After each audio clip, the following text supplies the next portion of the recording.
Hi everyone, welcome back. I'm back after a long time of no content for you guys, and I do apologize for that. My son started preschool, he brought home some nasty virus, and honestly I've been battling it for over a month. So today I want to show you guys a video that talks about foot placement on the rubber. Okay, this is really important because how we set up our feet on the rubber has a lot to do with the kind of load position that we get into. And the load is so important because not only does it set us up to be explosive off the rubber, which is where the vast majority of our power behind the pitch comes from, but it also sets us up to get into a good reach part of the pitch, which then sets us up to get into a good power K and ultimately a good delivery. So in a way, the load truly does set up the entire rest of our pitch. And if we get into a poor load position, chances are that the rest of our pitch isn't going to be so great either. And when I talk about foot placement on the rubber, specifically, I'm going to be talking today about the new rule that was introduced, a year or two ago, that basically says that both feet no longer have to be on the rubber at the same time. So when I was playing, you had to set up with both feet touching the rubber. So the heel of your front foot needed to be touching the front of the rubber, and the toe of your back foot needed to be touching the back of the rubber, okay?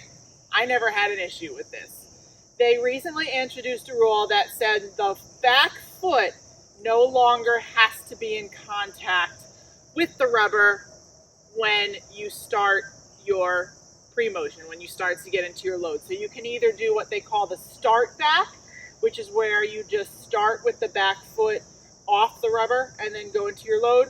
Or in certain sanctioning bodies such as USSSA and high school, they allow you to do a physical step back. So you can actually start with your foot closer in and then step back as you're getting into your load, okay? Here's the thing. A lot of pitchers, since this rule has been introduced, are taking this rule to the extreme, and they have a seriously wide separation between their feet when they're in their load position. So they will either start with their foot way back here, or they will take a big step all the way back so that there's just a lot of separation between their feet as they're getting into their load position. This is really bad. And honestly, I'm seeing it so much now.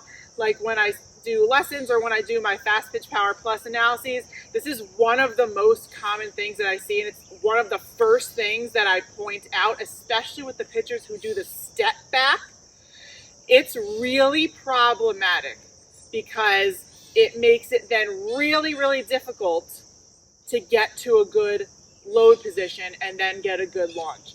Let's quickly talk about what we want to see in a good load position and why. So regardless of what your pre-motion is, whether you do like a rock back or you just kind of push back and go, ultimately that end stage load position that we need to get to looks something like this, okay? So when you get to that load position, we want to look like a sprinter. You probably heard people say sprinters like position for the load, okay? So some key things that we want to see when we're in that load position, okay? Some things that I like to tell my pitchers is chest forward, nose forward, knee forward. And what I mean by that is the nose, chest, and front knee should be going forward past the front toe. This is going to make it so we can push back and launch outwards, okay? It becomes really problematic when you don't get to that position. So typically what we'll see with girls who have a very big separation between the feet is we'll see a position like this. Can you see the difference here?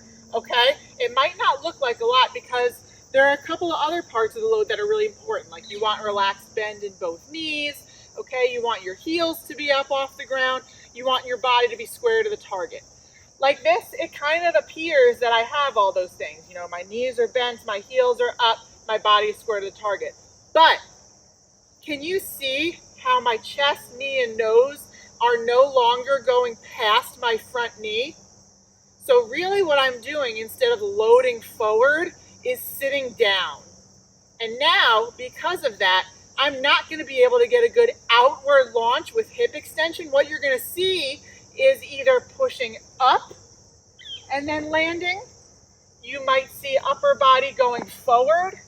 You might see pitchers starting to leap or crow hop because they're not in that good load position that allows them to get into that sprinter's-like position and then launch outwards with good pushback from the feet and then ultimately hip extension. But you'll notice when my feet are super far back, I really can't get to that forward load position efficiently. So when the feet are super wide apart, it prevents you from getting to that true load position. And then it ultimately affects how you launch off the rubber. And again, ultimately affects how you get into that reach position. Because the other thing that can happen because you're not able to push straight out is girls end up trying to just open immediately. And that's when we see things like crow hopping, leaping, drive foot collapse.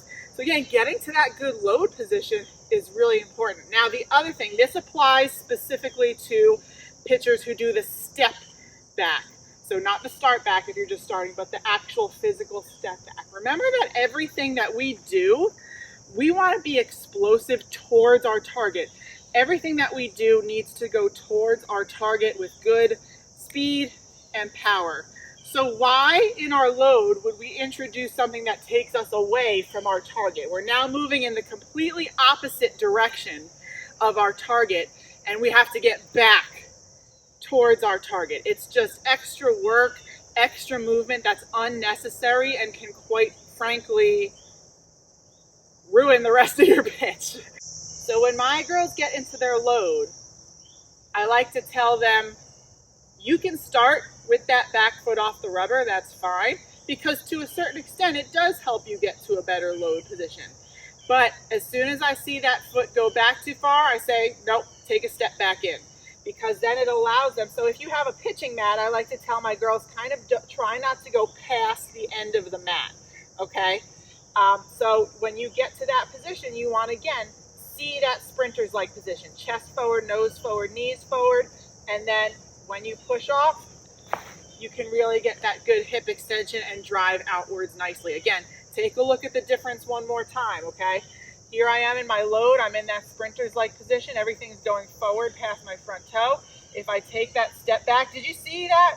How immediately my weight has to shift back. That wasn't something I did intentionally. That's just what my body does. So I went from here, where everything's forward past the front toe, and now I'm sitting straight down, okay? No longer in that good load position.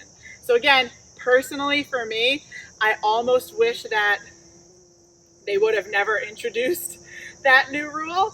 Obviously they did. So something that I tell to my pitchers or girls that I do analyses for when it comes to that foot positioning on the rubber.